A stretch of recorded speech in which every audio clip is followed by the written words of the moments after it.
Ida, ¿me escucha? Sí. Eso, muy bien. Entonces, bienvenidos a una velada más en Valija de Apócrifos. Hoy estrenando mes de agosto y con esta charla ya llegamos a 52 lunes de charlas en este espacio. Entonces estamos de cumpleaños. Aida, muchas gracias por ser quien sople las velitas virtuales de este magno evento. Excelente que sea con usted. Me alegra también saber que para esta velada la estén acompañando amigas de infancia. Eso precisamente es lo que hace valiente, valeroso, chévere, todo este ejercicio, ¿no? Muy bien, ¿cómo no? La pandemia ha sido difícil, de alguna manera también ha podido conectarnos, vincularnos, acercarnos, ¿no? Entonces, brindo por eso. Antes de cederle el micrófono, como siempre, un abrebocas de lo que tenemos por delante. De hoy en 8, Luz Adriana Pico nos va a hablar sobre esta bendita pandemia, y bendita en el término cierto de la palabra, sin sarcasmos. Bendita pandemia, un acercamiento al concepto de Emet. Y de hoy en 15, Moisés Furman nos va a hablar sobre la alajá del zodiaco. Bueno. Temas novedosos ambos. Bueno, y sin más, mi estimada Aida, el foro es nuevamente suyo. Muchas gracias. Bueno, muchas gracias a Jackie, a todos los que están aquí presentes, especialmente a mis compañeros de la primaria, de la infancia. De verdad que me ha emocionado muchísimo. Gracias por estar acá. Bueno, vamos a tratar de que se cumplan las expectativas, para lo cual estamos aquí, ¿no? Y vamos entonces a compartir una presentación que preparé para poder guiar la charla. Bueno, marcha por la vida y hacia la vida. Son recuerdos que tengo muy lindos, muy memorables de la marcha por la vida que realicé en el año 2006 y que voy a ir narrando. Por supuesto que pueden haber personas escuchando que hayan estado y que me puedan enriquecer un poquito más la charla. Con mucho gusto, cualquier cosa será siempre bienvenida. ¿Cómo comienza este viaje mío de marcha por la vida? Pues en el año 2005 se me acerca un día el señor José Miller, que entonces era el presidente de la Comunidad Hebrea de Cuba, y me pregunta así tranquilamente: ¿tus padres eran polacos? Y yo le respondo que sí. Y luego inmediatamente me dice: ¿y te gustaría ir a Polonia? Bueno, imagínense que cuál fue mi respuesta. Por supuesto que sí, le dije, eso no hay ni que pensarlo. Entonces, inmediatamente, unos días después, no recuerdo cuánto, pero unos pocos días después, el mismo José Miller se me acerca y me dice que se está organizando el viaje de marcha por la vida, en el que participarán varios miembros de la comunidad y que, bueno, que yo sí he sido seleccionada para participar. Inmediatamente él me explica en qué consiste el viaje y además que es la primera vez que Cuba iba a participar en este tipo de eventos. Inmediatamente, unos días después, empiezan a organizarse unos cursos preparatorios para todos aquellos que íbamos a asistir, para ubicarnos un poco en el contexto del lugar donde íbamos a estar, las épocas, etcétera. Y el curso nos dicta el señor Mariano Mirelman, quien era el representante del JDC en esos momentos en Cuba y que encabezó además el grupo de Marcha por la Vida con nosotros. Un detalle importante es que estos viajes no son financiados por las personas que viajan, sino que todo es pagado por el JDC, el Jewish Distribution Committee. Bueno, ahí pues hay todo un proceso largo en el cual por supuesto no me voy a dedicar a perder tiempo, y vamos a llegar ya a Polonia.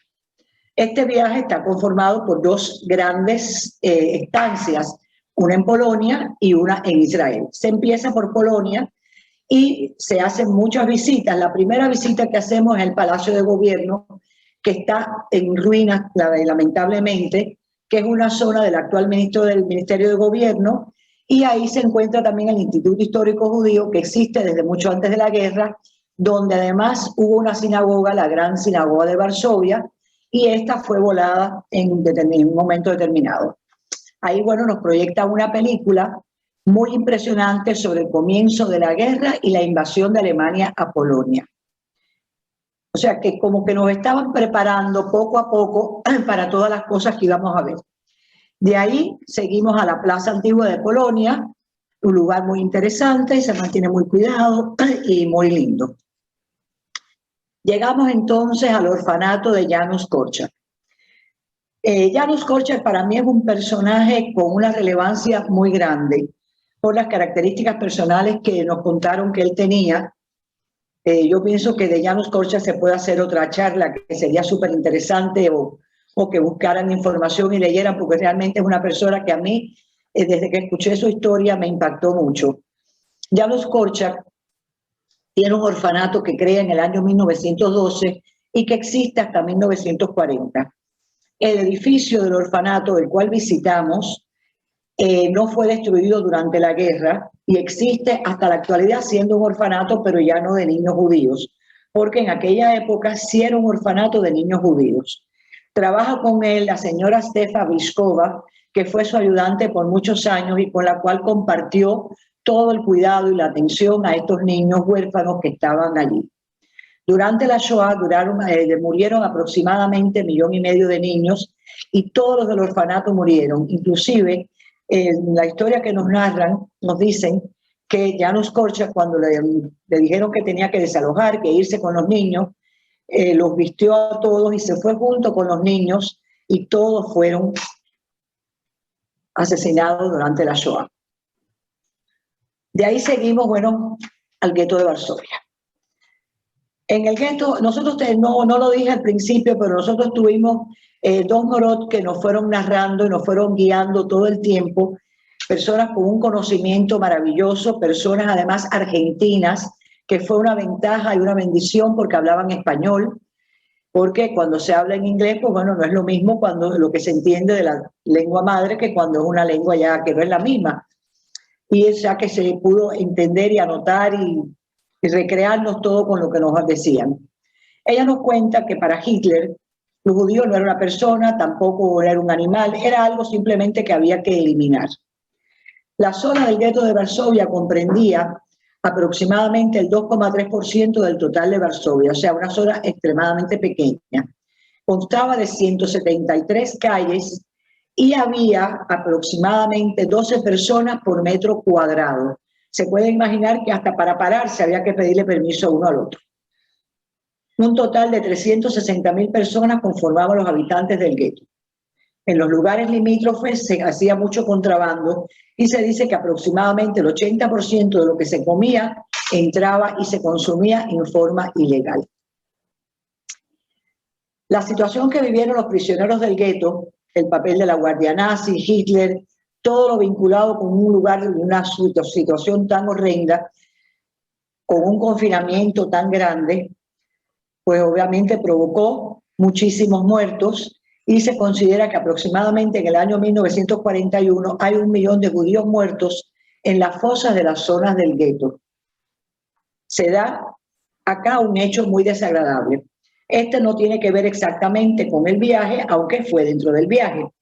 Cuando estamos sentados recibiendo la información de la Morá, de pronto sale un polaco, un joven, un hombre de unos 40 y algo de años, y nos empieza a insultar, nos empieza a botar de ahí, nos empieza a decir horrores en polaco, pero dentro del grupo teníamos un cubano que había estudiado en Polonia y bueno, por supuesto hablaba polaco, y trató de explicarle que nosotros no estábamos haciendo nada malo, que simplemente estábamos mirando la zona, reconociendo el gueto de Varsovia.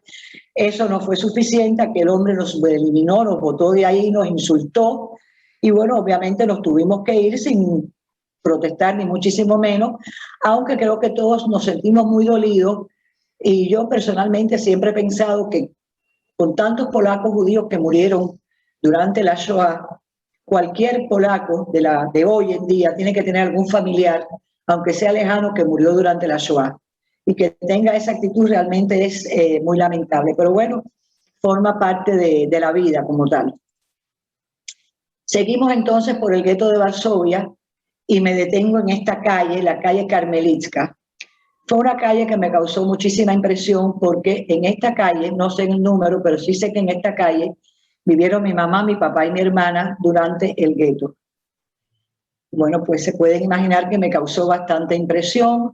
Una calle extremadamente estrecha, mi mamá me lo contaba, que solamente se podía caminar en una dirección porque era una callecita muy pequeñita, muy estrechita, y realmente así mismo fue una de las vivencias que me movieron muchísimo en Polonia.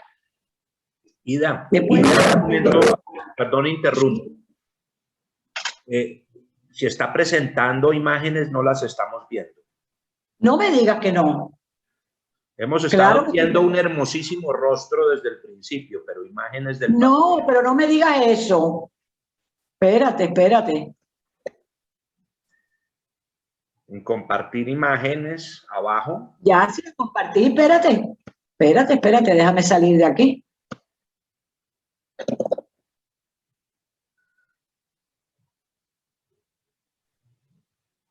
Espérate que esto está... Déjame cerrar, compartir imagen. Sí. Vamos por buen camino. Bueno, yo pienso que... Ahora sí, ahora sí. Ah, pero me hubieran dicho de principio, bueno, me voy a parar en la calle Karmelitska, la calle donde vivió mi mamá. Eso. Mi mamá, mi hermana, ¿ahora sí se ve? Divinamente.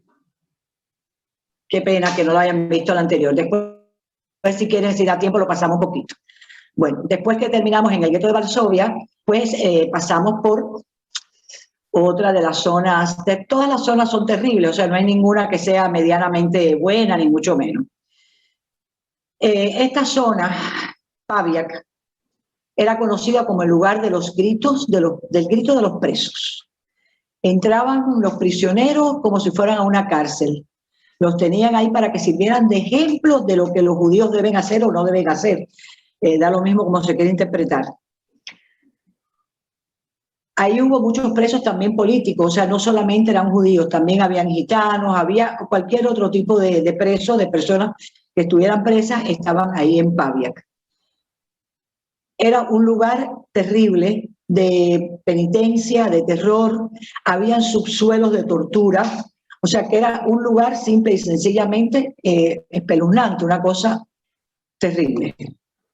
Aquí está una vista de Paviak en la zona ya de abajo, o sea que se puede ver que había una zona más subterránea, más abajo, que era donde se torturaba. Hay cosas muy, muy significativas en todos estos lugares, porque siempre había lugares muy ocultos y muy escondidos, porque por supuesto no se quería que se supiera los horrores que se estaban cometiendo.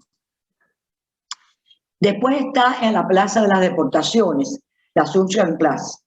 Este es otro lugar igual con una historia terrible donde reunían es llamada la estación final de los judíos en Varsovia, que de ahí salían hacia los campos de concentración, o sea que ahí los reunían y de ahí los deportaban, los separaban de las familias. Se dice que existen algunos testimonios de padres, hijos, de familiares que vieron partir a sus restos de los familiares, valga la redundancia, y por supuesto nunca más supieron de ellos. Es donde empieza la llamada segunda etapa del pueblo polaco judío, que va desde julio del 42 hasta aproximadamente marzo de 1943, cuando se vacía el gueto de Varsovia y poco después comienza el levantamiento del gueto de Varsovia. Entre 1942 y el 43 se deportaron aproximadamente unos 300.000 judíos.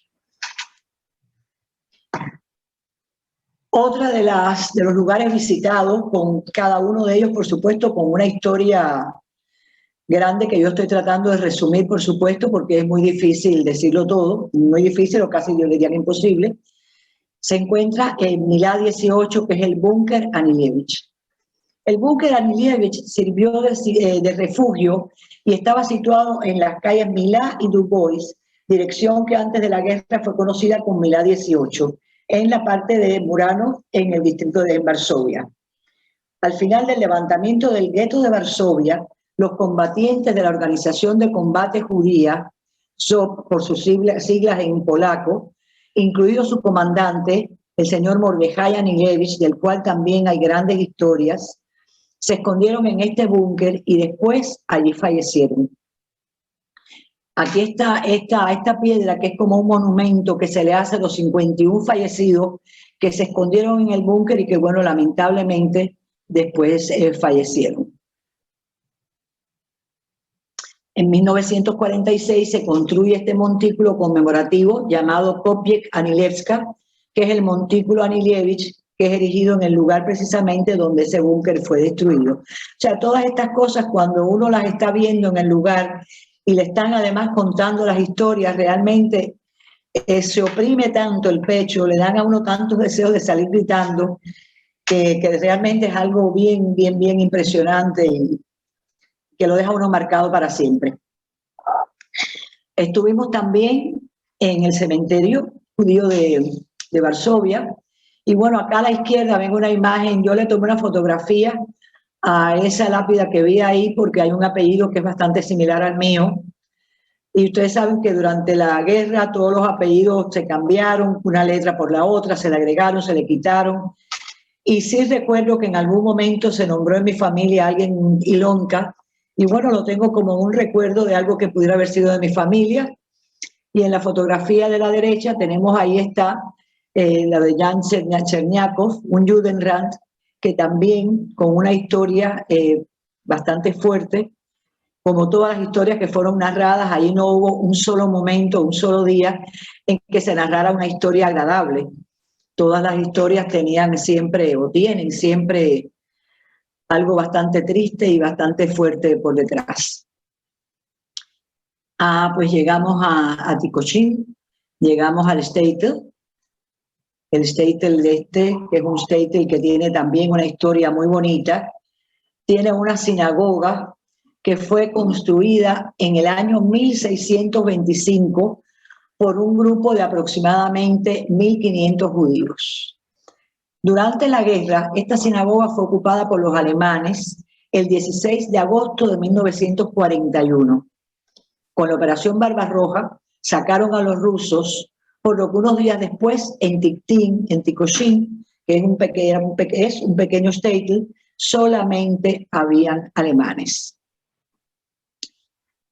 Entonces deportan a todos los judíos, y para esta fecha en que yo estuve ahí, en el año 2006, aún quedaban con vida 17 sobrevivientes, que me imagino que ya a esta altura, 15 años después, no deben estar, pero quizás algunos familiares de ellos sí. Después de la guerra, la sinagoga se repara y en las paredes de la misma se escriben partes de la Torá para que todos pudieran seguir los rezos aún sin los sidurim. Acá en la foto de la izquierda ustedes pueden ver que hay grabado, eso es una pared que tiene grabado una parte, un trozo de la Torá, y así están todas las paredes de esa sinagoga, y también como otras cosas, y lo voy a decir porque es que todas las cosas fueron impactantes, todas fueron cosas muy emocionantes, cuando uno entra a una sinagoga y ve todas esas paredes que están grabadas con partes de la Torá, para que los judíos pudieran estudiar Torá aún sin tener un sidur, aún sin tener una Torá. Seguimos con las tristezas. Están los bosques de Lupujova. Los bosques de Lupujova o fosas de la muerte. Eso que ustedes ven en las dos fotografías a la izquierda, que está en estos momentos cercado, en estos momentos, o por lo menos en el momento en que nosotros fuimos, hace ya 15 años, está cercado como separándolo para casi como un museo, ¿no?, de exhibición. Allí son fosas de exterminio que comienzan en enero de 1942. Ahí las personas eran desnudadas y colocadas alrededor de esa fosa que ahí está, lo que está protegido entre las rejas esas, para que ellos caben en sus propias tumbas y les disparan de 10 en 10 y por supuesto caen. Algunos caen muertos, pero hubo otros que cayeron vivos. Y solamente de pensar en eso creo que a uno se le enfría la sangre, se le congela dentro de las venas. Pensar que unas personas pudieran caer vivas con otras muertas por arriba. Los que disparaban eran los grupos de comando llamados Einsatzgruppen, que debían eliminar a todos los opositores del régimen fascista de Hitler. Y ahí, por supuesto, que mueren niños, mujeres, ancianos, hombres, todo el mundo. Quedaron pocos sobrevivientes. Este método fue utilizado muy poco tiempo porque gastaban muchas balas. Y después entonces empiezan los otros métodos. Y en el último parrafito, no sé si lo pueden ver, hubo una sobreviviente que logró salir de debajo de los muertos y nos lee un testimonio que dejó esa mujer. Evidentemente no tengo que explicarles la conmoción que eso causó.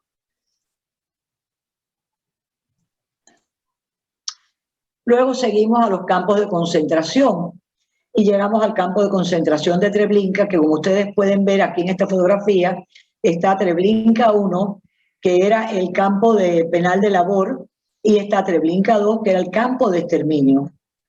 Treblinka es un campo de concentración, o son dos campos de concentración que existen desde julio de 1942 hasta octubre del 43. Mueren ahí alrededor de 800.000 judíos en un área aproximadamente de 600 por 400 metros cuadrados. Llegaban diariamente aproximadamente unos 6 vagones con 6.000 o 7.000 judíos. Los desinfectan, los separan entre mujeres, niños enfermos y lisiados para liquidarlos en las cámaras de gas. En ese entonces aún no se cremaban los muertos, pero ya en 1940 Himmler dice que hay que cremar los cadáveres y se preparan entonces los crematorios para eliminar todo tipo de posibilidad de infecciones con los cuerpos que se descomponen, y entonces aparecen los famosos crematorios. De Treblinka no queda nada en pie, solamente aparecen unas piedras grandes que tienen grabados los nombres de las ciudades de las personas que murieron ahí, y ahí también pues le tomé una fotografía que no la traje para no cargar mucho la presentación, con Lodz, que era la ciudad donde nació mi papá. De ahí seguimos a Majdanek. Majdanek, otro campo de concentración, que ese sí está exactamente igual, bueno, exactamente igual, quiero decir, se mantiene casi como un museo, ¿no? Pero bueno, ahí no está como Treblinka, que no existe. Majdanek sí existe. Escuchen esto que les voy a decir ahora, que es algo muy fuerte también. En Majdanek se utilizó el ciclón B para las cámaras de gas, y al final de la guerra encontraron una cantidad de este veneno suficiente para matar 8 millones de personas más. Se consideraba que desde que entraban los prisioneros hasta su muerte solo transcurrían 20 minutos. Murieron alrededor de 200.000 judíos. Había mucho hacinamiento en las barracas, como en todos los lugares donde estaban todos ellos. Aquí en Majdanek, que como les dije, aparece todo, está todo tal cual. La foto que está a la izquierda es la mesa de descuartización. En esa mesa descuartizaban a las personas que entraban, porque muchos de los judíos se tragaban prendas de oro para que no se las quitaran, y entonces eran descuartizados, eran abiertos para sacarles cualquier cosa que tuvieran de valor. Yo les puedo decir a ustedes que en ese cuarto donde está la mesa de descuartización yo sentí olor a sangre, a pesar de todos los años que habían pasado. Es una imagen tan cruel la que se siente ahí, la que se respira, que yo sentí hasta el olor a sangre. Luego aquí en la fotografía de la derecha hay una loma de ceniza sacada de los crematorios. Eso es una loma grande, gigante, que está protegida como por una cúpula de cristal, que tiene como unos muros alrededor, donde está acumulada toda la ceniza que fueron sacadas de los crematorios. Es una loma gigante, por supuesto que en la fotografía no se capta el tamaño de la loma. Y las cenizas que ocupan poco espacio, para que ocuparan tanto espacio ahí, tienen que haber sido muchísimas cenizas. Y cuando uno mira eso, dice, bueno, ¿cuántos familiares míos pueden estar ahí? Una pregunta que por supuesto no tiene respuesta para vos. Seguimos entonces a Auschwitz y Auschwitz-Birkenau, porque no sé si todos lo saben, pero si no lo saben, pues yo lo voy a decir.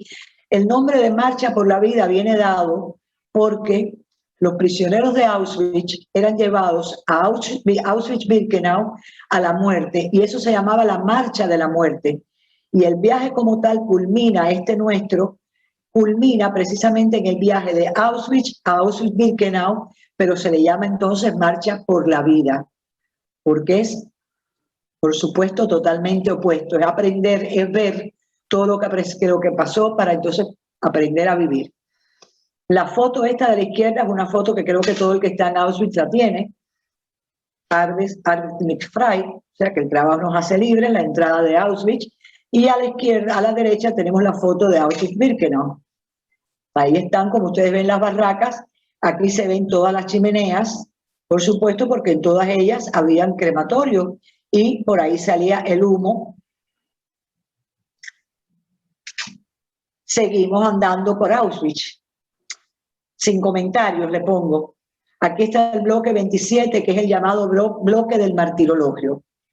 De acuerdo al nombre, no hay mucho que decir, porque creo que el nombre dice todo. ¿Qué es lo que sucedía en ese bloque? Solamente los que estuvieron ahí pudieran narrarlo. Creo que no hay mucho que decir. A la derecha tenemos las duchas de desinfección.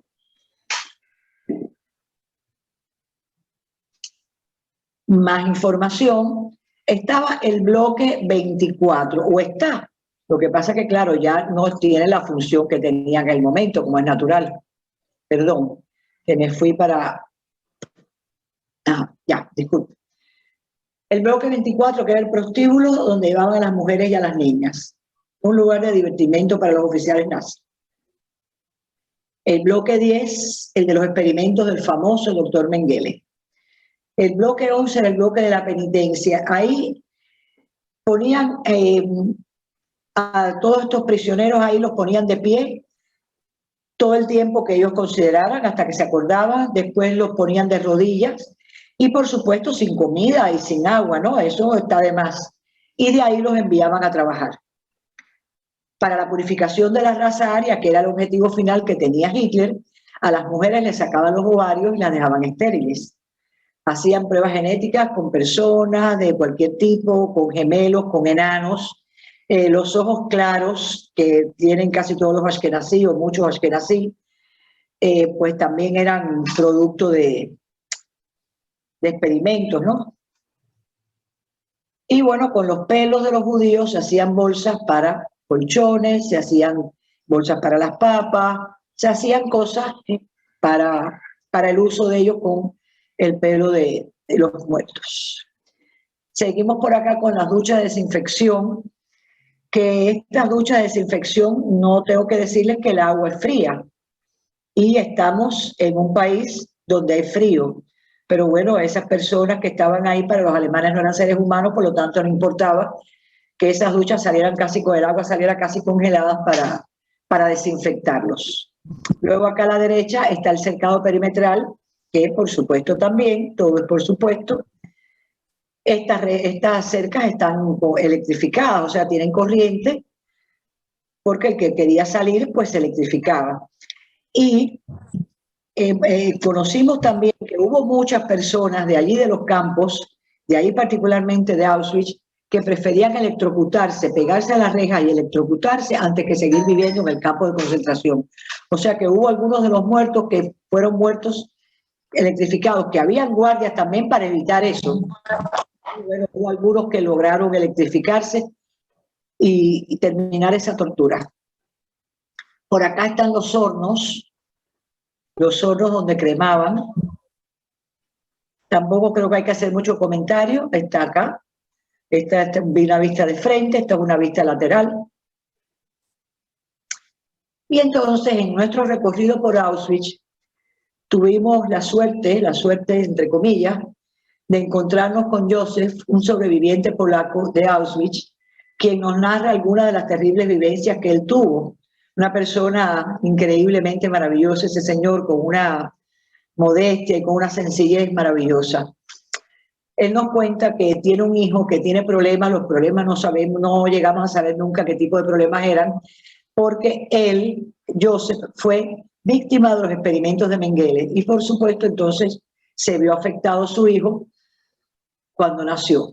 Y por supuesto también digo que no hay comentario posible para este tipo de experiencia.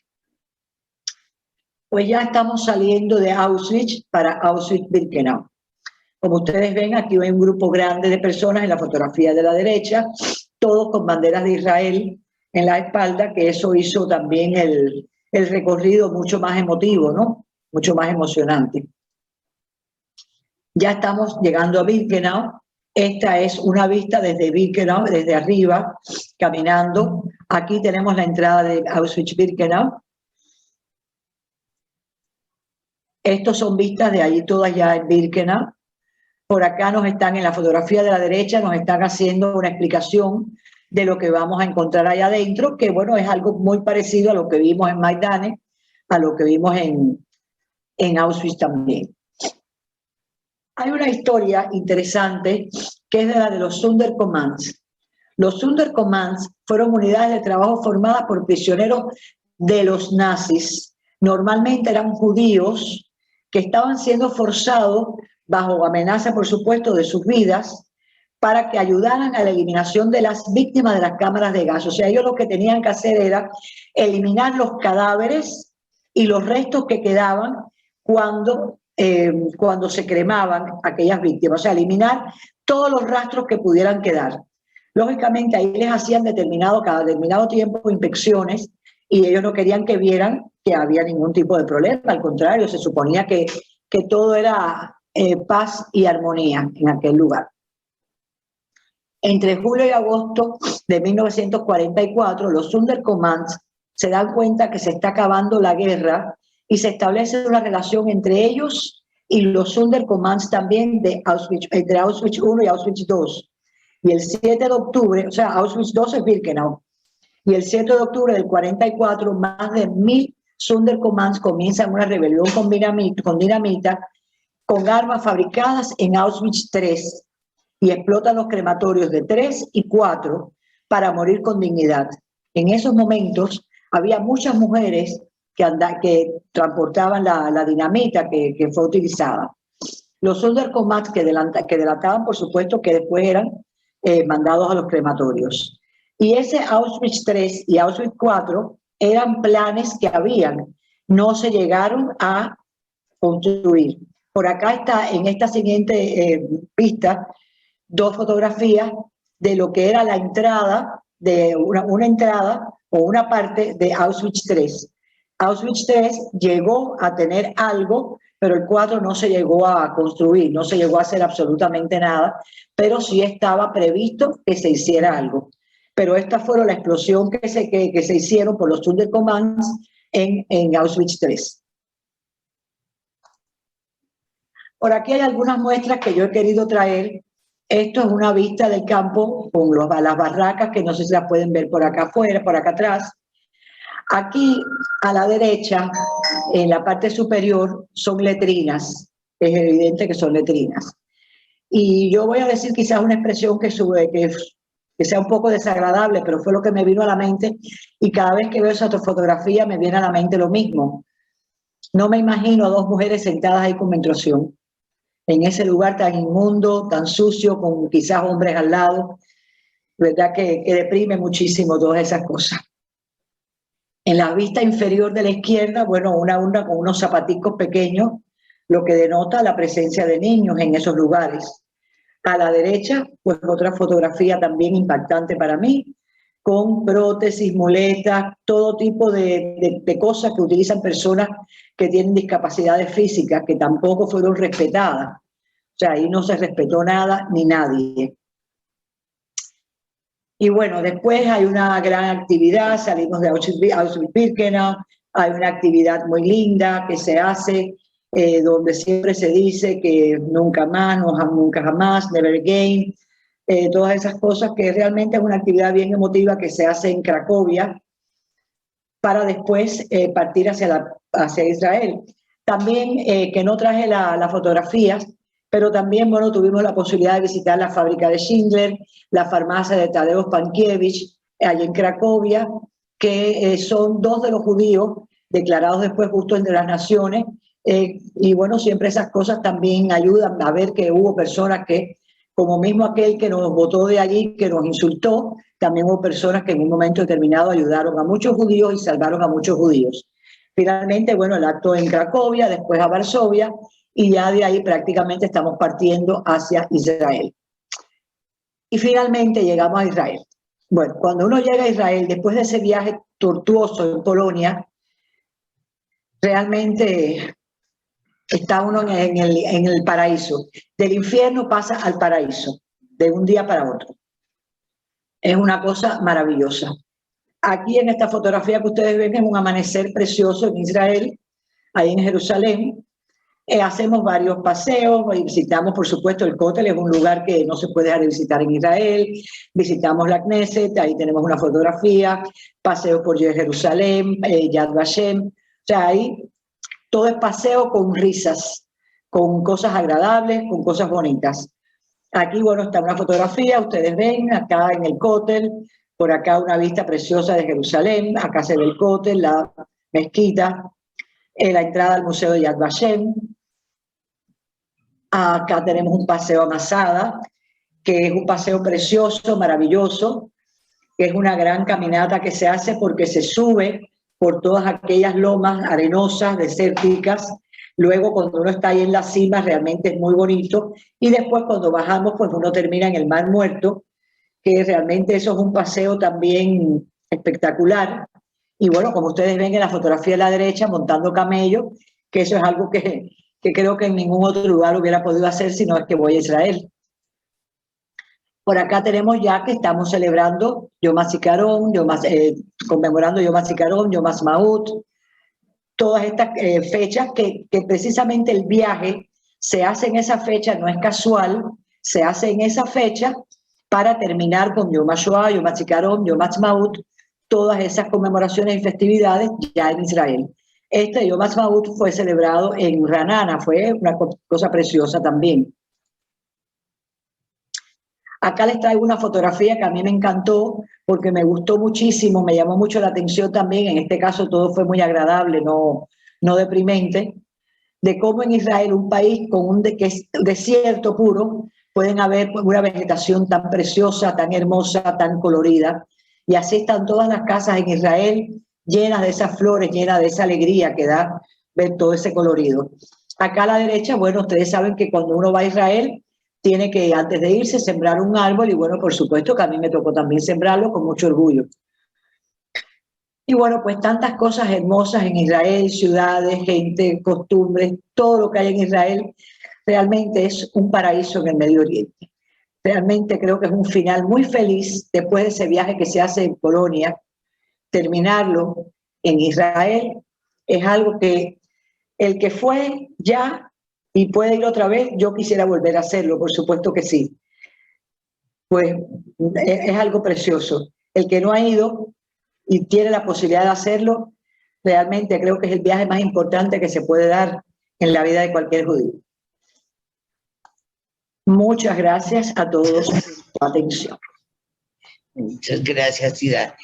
Yo no pude ir y ahora pues ya menos, ya está, pero entonces me sentí completamente instruida en el asunto, ¿no? Como si hubiera ido casi. Bueno, yo me alegro y yo quiero decir que creo que no lo dije al principio, que esta charla la preparé porque Regina me lo pidió y lo consulté con Jack, estuvo de acuerdo y bueno, con muchísimo gusto y mucho amor lo preparé. Muy bien, muy bien explicado y bien preparado, ¿no? Yo me imagino. Sí, no, pero la verdad es que muchas gracias. Que siempre tuve esa inquietud. Y ahora que digo que no puedo ir, porque ya uno no puede ir a caminar allá, que las caminadas como que eran eternas. Entonces yo sí quería oír sobre eso. Es un viaje realmente... No, ha oído mucho, pero ya ver las cosas que ya es diferente, ¿no? Las cosas, un poquito de las cosas, porque si lo traigo todo estoy 3 días hablando. No, pues claro. Sí. Y bueno, no sé si alguien que muchas gracias. quiere agregar algo, pues por favor, O si alguien quiere preguntar, pues igual también estoy en la mejor disposición de responder cualquier pregunta que quieran, ¿no? Una maravillosa, Clarísimo todo. maravillosa exposición, Ida, te felicito. Ay, gracias, Leonor, gracias. De verdad que espectacular. Sí, realmente es un viaje espectacular, de verdad que sí.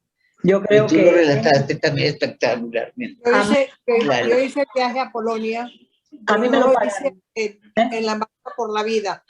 Yo fui con una amiga, hicimos algunas capitales europeas y fuimos a Polonia, por supuesto. Claro, con un guía privado no vimos lo que tú acabas de narrar. O sea, para Claro. mí fue una tremenda experiencia, como si fuera la primera vez que fui. Fui a algunas cosas, pero no tan completo el viaje como se hizo con ustedes con la marcha por la vida. Pero es una experiencia que hay que vivirla, hay que vivirla. Sale desbaratado, Sí. desbaratado de ahí. Pero es una experiencia que hay que vivirla. Yo terminé ese viaje y dije que en esos 10 días, 12 días que estuve en Polonia, yo lloré más de lo que he llorado en toda mi vida. Así es. Porque Así de es. verdad que todas esas cosas es que te remueven completamente, es una cosa increíble. Sí. Yo creo que yo no tuve que pagar el viaje, pero creo que esa es una inversión que el que la pueda hacer sin pensarlo debe hacerla. Sí, hay que hacerlo. Mira tu Y la narración. exposición tuya, dale, Salito, dale, papá. Dale. No, gracias, Leonor. Ida, tu narración lo transporta a uno allá. Yo fui en el 2014 con el rabino Goldschmidt, hicimos algo parecido sin la caminada, y también en el gueto salió un señor, estando en el gueto, nos salió un señor a insultarnos en polaco. El conductor nos tradujo y nos tocó movernos de ahí. Tuvimos, como se puede decir, no sé si ponerle suerte de ir con un compañero, Alberto Kopek, y nos mostró la casa donde vivieron los padres y la foto del papá en la fábrica de Schindler. Wow. Eso fue espeluznante. También quería comentarte que en Treblinka está todo plano porque ellos trataron de destruir todo para no dejar muestra. Correcto. Cuando estuvimos allá fue por la tarde tipo 5 de la tarde, que ya estaba oscureciendo y había un silencio aterrador. Sí. Cuando llegamos, aterrador, no se oía nada, y cuando llegamos nosotros, a los 10 minutos empezamos a escuchar pajaritos como dándonos la bienvenida de la vida. Sí, realmente las cosas que se ven ahí son increíbles, ¿no? Para mí eso es una cosa que no tengo nada con qué compararlo, nada con qué compararlo. La verdad que me hiciste recordar el viaje y me pusiste en un estado de tristeza, y cuando uno se sube al avión y abren la puerta y está entrando uno a Israel, que dice Welcome to Israel, eso es lo máximo. Del infierno al paraíso.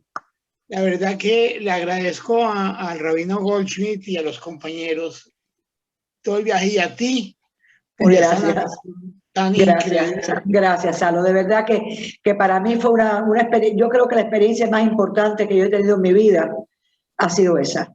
De verdad que sí. Y tener mucho coraje de podernos transmitir tu sensación.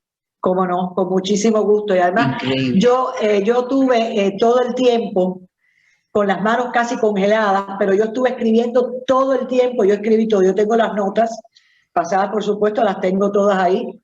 Y más de 200, 400, no sé cuántas fotografías. Porque es que eso uno se olvida y eso no se puede olvidar. Ay, mi amiga Nancy, también la tengo aquí. Ay, Nancy. Hola. Traté de decirle a Esther, bueno, las dos Esther Gelman y Esther Steinberg, que ahora son Charak. Y entonces, Sarah Stone, no sé si se comunicó, Sarah Kempner, porque me estaba preguntando Sarita. Sí. Sarita, me acuerdo de Sarita. No, Sarah Kempner, ¿no te acuerdas de Tamba? Sí, pero no era Sarita. Ella. Es yo claro. no sé si se pudo comunicar o no. Y ahora vi que Aida Wasserstein también se comunicó. También está. Wow, qué bien, qué bien. Un grupo de mi colegio. El grupo del colegio. Reunión Claro. de colegio de alumnos. Ay, qué cosa tan Del maravillosa, Colegio ¿no? Centro Israelita de Cuba. Exactamente. buena que Sí. sea. Ay, sí, Ajá. que por ahí vi una foto, por ahí vi que está también Marcos Kerbel, que tiene puesto Marco fue el que me lo fondo dijo. una fotografía de nosotros en el colegio. De la cámara de Philip Stone, alguien quiere hablar que sé que no se llamará Philip, no sé cómo.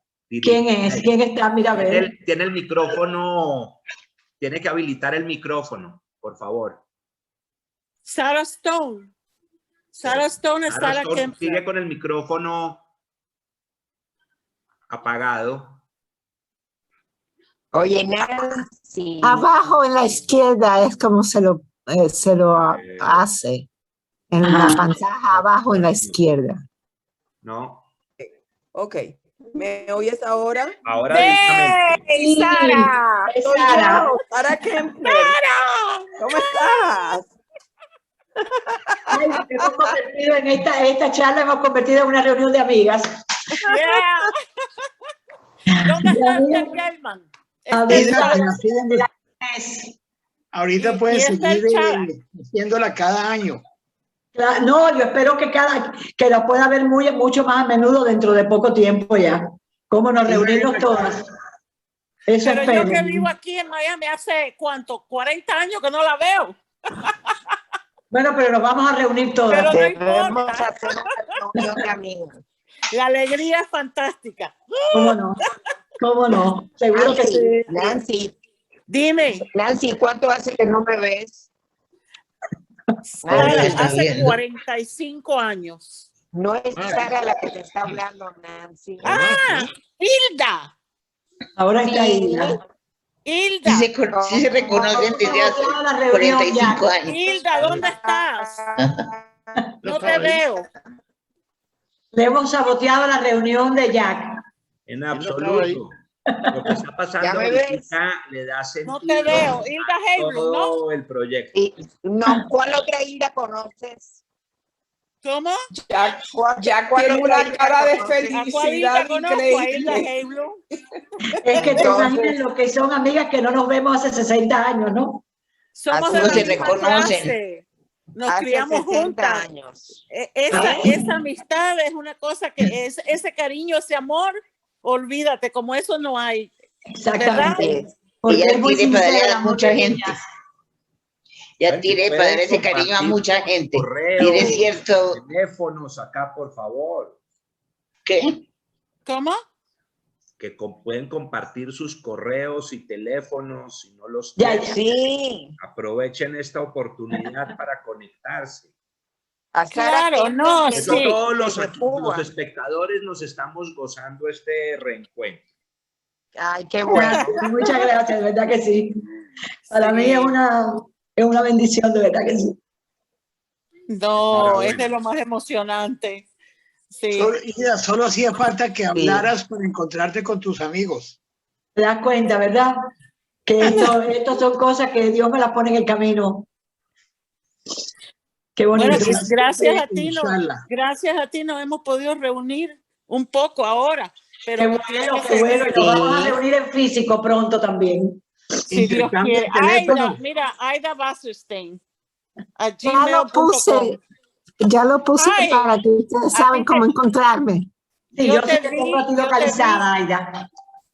Sí. Y a Nancy también. Por Ese Facebook. también estaba conectado. Mira, Marco. Ay, mira, allá, póngalo otra Oiga, vez, Marco, Marco, habla Wow, otra la vez. señorita Gladys. Esa fotografía que está ahí es de nosotras en el centro Sí. israelita. Sí. Puede hablar para ver la fotografía más grande. Si él dice Marcos, algo, la por favor, hable fotografía. para que salga en pantalla con su Habla, Marco, para que salgas en pantalla. A ver, no sé. No, diga algo. Vas a... Tiene que cantarnos Habla una más. canción para que permanezca. A ver, Marco, no te vemos. Ya yo Hola, veo. Marco. Deja ver. Mira la foto. Sí, pero Cuando A ver, él ¿lo salga pueden en ver? pantalla, todos los demás tienen que ¿La quedar pueden ver? callados porque si no pierden No el tema. ahora. Sí. ¿Pueden La ver verdad es que pueden- hay que darle Sí, gracias a señor. Marco. Señor. No te vemos, Marcos. A ver, déjame Tengo que ver. darle para hacer cojos. Un segundo. Ya le hice cojos, ya puede A ver. compartir su... Hi, Esther. Hi. Hi. Ay, How are Esther. you? ¿Pueden ver la foto ahora? Todavía no. No, A No. ver. es que él la tiene puesta de fondo, Jack. No, El fondo. la estoy poniendo aparte también. A ver. Un segundo. Oye, ¿y dónde está Esther Gelman? Que me dijo, nos vemos mañana. Yo Y no creo que la al veo. principio estaba, pero parece que salió. Ah, ya. ¿Y dónde estamos todas? ¿Cuántas personas están en Miami y en otras partes? Yo vivo en Miami. ¿Y quién más? Marcos vive en Miami. No te Hilda vemos, Heyman vive en Marcos. Miami. Ay, Dios mío. Yo en Mira, Puerto ya Rico. se ve. Ahí está. Ahí está. Estercita, bueno, Esther Gelman vive en Nueva York. Esther Steinberg vive en Puerto Rico. Rico. Y tú, Aida, tú vives en Delaware, ¿no? Sí, en Delaware, sí. Ajá. Ya se termina el COVID, tenemos que reunirnos. Sí, nos vamos a reunir Sí. cuando yo llegue allá. Porque Nos vamos a reunir nuestra todos. clase nunca se reunió, otras clases se había reunido. Pero ahora sí nos vamos a reunir. Si Dios quiere, cuando se Esperamos acabe por esta todo que pandemia. se vaya. Wow. Sí, de todas maneras nos vamos a reunir, claro que sí. Y Hilda también. Yo le traté de avisar a Mary, a Bellita, se lo dije a la hermana de Isaac Osin, Y el resto, ¿dónde? no sé. No importa, nos vamos a encontrar de todas formas. Ellos viven todos en Miami. Nos vamos a encontrar todos. Y jefe, Que sea para largo los encuentros de ustedes también. Me imagino que sí, ahí está finalmente la fotografía. Right. Nancy es la que ¿Alguien explica sabe? ¿Puede ver o no? Ay, Yo Dios. no estoy en primer grado. Yo no. Claro que sí, tú estás ahí. No estoy en la Ana. foto esa. Mira, tú estás al lado de Clara Vinocourt y de Miriam Taubenfeld. Mírate ahí. ¿Se pueden ver las fotos o no? Sí, perfectamente. Tú estás en la segunda fila, la segunda a la de derecha a izquierda. Sí. Está Clara Vinocourt, estás tú y después está Miriam Taubenfeld. Mira, ¿Y se lo está dije a sentada ella, o Google Maps. abajo tú, Nancy. Y yo o estoy dónde? arriba, Esta es tú. y la de arriba, de izquierda a derecha, tercera. No, Izquierda, derecha. yo vomitaba, entonces yo no estaba en primer grado. Ahí te está viendo Nancy aquí arriba. Ah, espérate, mira, ahí esa soy yo. Mírate ahí. Esa. Sí. Estaba Esthercita Zisholz, que se murió, Ay, qué Joel pena. Kaplan y yo. Y después Dania Lindenfeld. Después mi primo Jacobo Glesser. Después En segundo de Hilda primaria, Heyman y qué Rosita belleza, Weinstein. ¿no? Primaria, Regina. Después Clarita Qué belleza. Vinocourt. Creo que es Raquel. Raquel Duberman. Alberto Bender. Mira eso, como ella se acuerda Mira, todos los nombres. Ese Chapiro. Belle Axelrod. ¿Cómo se llama? Mira ahí la que Winnicott, está. Berta Winnicott. Vinocourt, sí. Miriam Carter, vamos a la próxima. Este es Jaime Niesladovich. ¿Cómo? Este es Jaime Niesladovich. El tercero de abajo, de la izquierda a El derecha. tercero de abajo. Ajá, la primera es Esther Gelman, la segunda eres tú. Aidita. Aidita, Aida Vázquez. y después Jaime Niesladovich, después Sarita. Sarita, que Saúl vive en Nueva Osaki. York. Isaac Después está Osin, Saúl que Osaki. vive en Chicago. Bellita, Edita Ay, Dios mío. Linieski, Mary, que vive aquí, y mi primo Ese. Jaime, que falleció.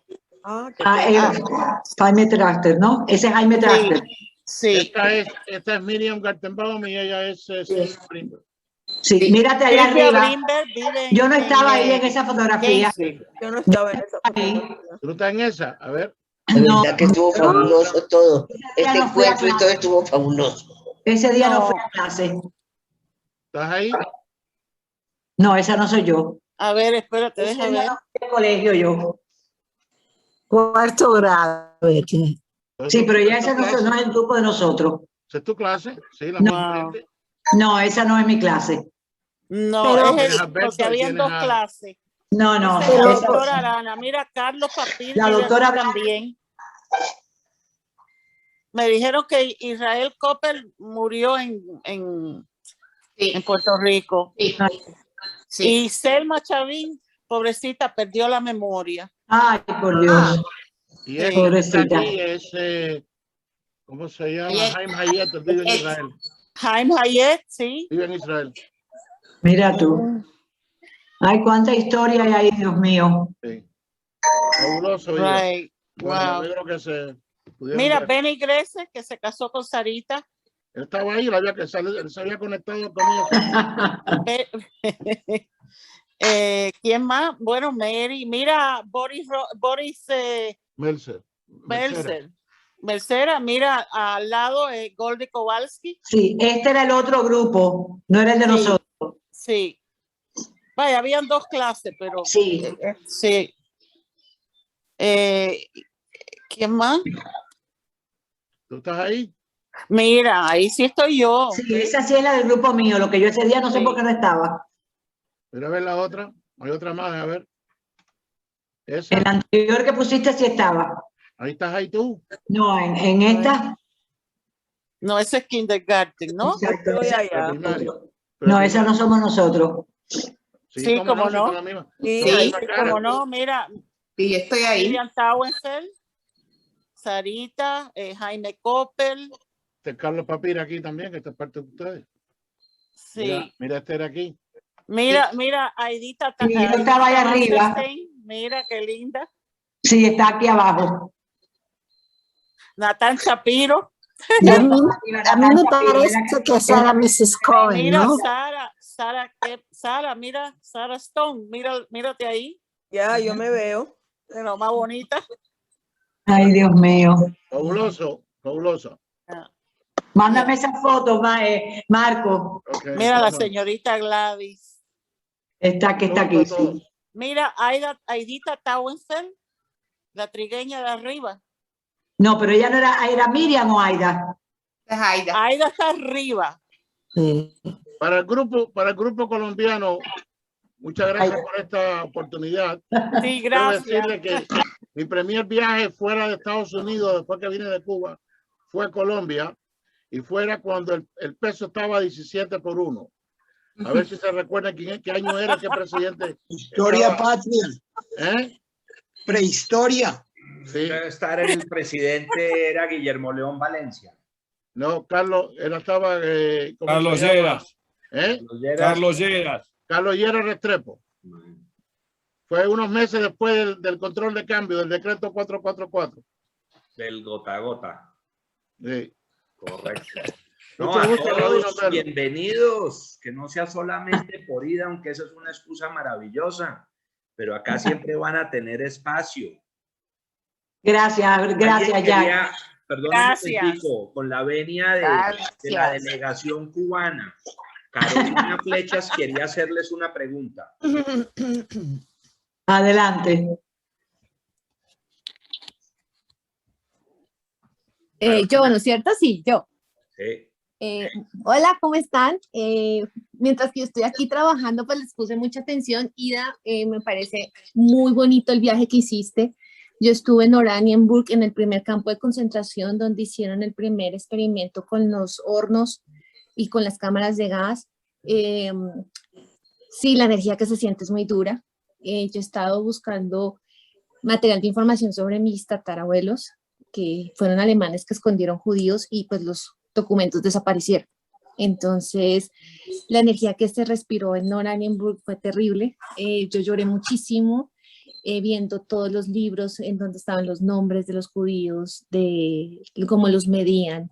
El primer laboratorio en donde la Bayer hizo lo que tú comentabas de retirarle los ovarios a las mujeres. El campo en donde corrían y obligaban a todos los que estaban allí a correr por horas y horas y horas. La verdad que se me desgranaron las lágrimas, me tocaba tomar el aire, ver cómo negaban el tema del holocausto porque quemaron unos nazis en el 2008 las literas negando el holocausto. Entonces, pues es admirable el viaje que hicieron.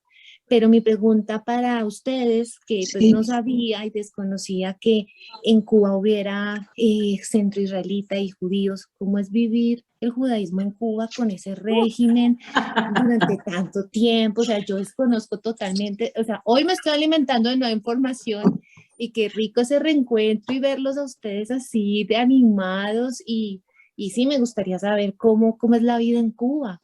Hoy mi madre. Yo, yo ya hice una charla aquí precisamente de la comunidad hebrea en Cuba y si tú quieres nos ponemos en contacto porque me parece que no voy a repetir eso ahora, ¿no? Pero si tú quieres estamos en contacto, con muchísimo gusto te puedo hablar de eso. Yo soy la única que del grupo que estamos aquí en estos momentos, aquí digo en distintos lugares, pero que estamos reunidos aquí en esta charla. Yo soy la única que salí de Cuba solamente hace año y medio. El resto ha salido de Cuba hace más de 50 años. Sí. Pero sí. 60 años. Bueno, muchos años. Y sí, en Cuba había una gran comunidad hebrea, había un colegio hebreo, más de uno. Nosotras todas éramos estudiantes del colegio del Centro Israelita de Cuba. Con mucha historia, con muchas cosas, y hoy en día todavía existe una comunidad muy pequeñita, por supuesto, porque la mayoría de los judíos emigraron, pero bueno, podemos ponernos en contacto. Yo por el chat voy a poner ahora mismo mi correo, me puedes escribir con mucho gusto, podemos organizar una conversación por Zoom, como tú quieras. Claro que sí. Es más, pues si quieres te puedo invitar a una de mis clases porque yo dicto periodismo internacional en una universidad aquí en Colombia y bueno, pues que les cuentes la experiencia tuya de los estudiantes. Bueno, pues ahora mismo te voy a poner mi email. Gracias. Estoy poniéndolo en el chat, como no, con mucho gusto. Gracias. Mira, yo no te mandé una cosa que me mandó Esther Esther Geltman. De toda del libro de mándame la memoria. La memoria, yo tengo la memoria en físico, yo la tengo. Ah, tú la tienes. Yo la tengo en físico, porque esa memoria la imprimió mi papá en su imprenta. Ya. Esa memoria pues fue me mandó la copia por email, me la mandó. Yo la tengo completa. Nancy, mándamela. Nancy, mándamela. ¿Quién me habla? Enseña? Hilda, ok. Yo la tengo también digital. Mándamela, por favor. Sí. ¿En qué universidad usted enseña? ¿En Colombia?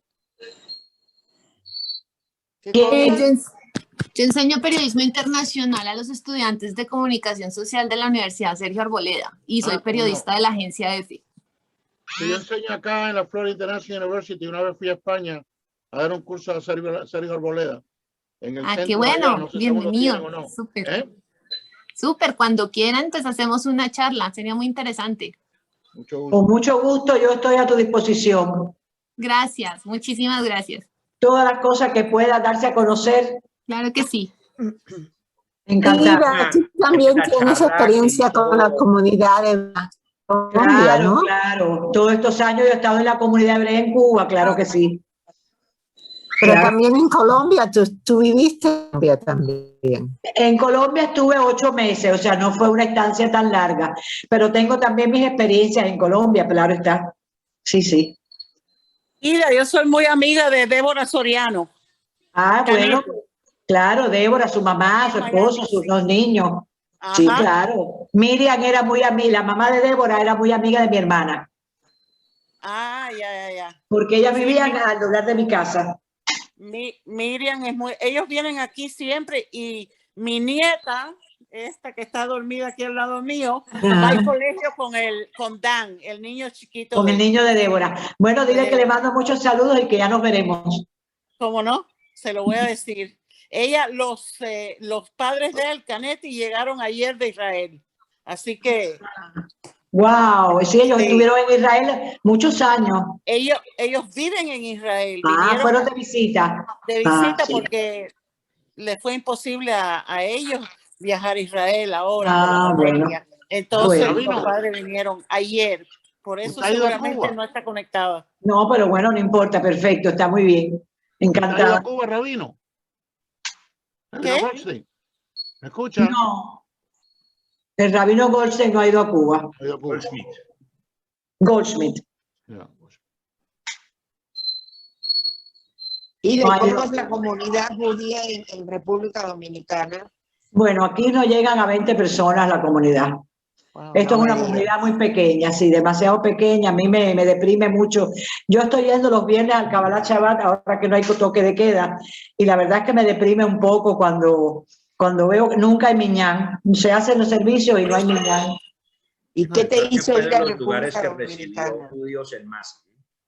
Sí, sí, sí. Tú sabes que yo estuve indagando un poco sobre esa historia y tengo alguna información en Sosúa, que es como se llama el lugar donde llegaron los primeros judíos, que por cierto Raquel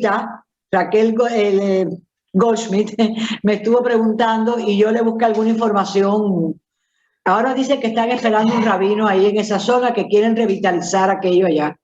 Hay un Pero no museo. es la capital, que es donde yo estoy. Hay un templo y un museo. Colombiano, caleño.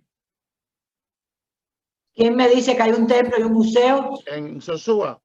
Yo Ah, en estaba ahí. Sosúa. Sí. Sí, aquí en Santo Domingo hay una sinagoga pequeña, que es a la que yo voy los viernes, y entonces está la Casa Lubavitch, que es donde se hace el servicio de Shaharit. Que ahí está la tienda kosher, ahí está la sinagoga, ahí hay una mikve, ahí hay todo. Está todo junto ahí, es un todo incluido. Que ahí he estado también varias veces, ¿no? Porque incluso el rabino me ha invitado a compartir con ellos. En Pesach pude hacer el CD de Pesach. Qué lindo. Sí.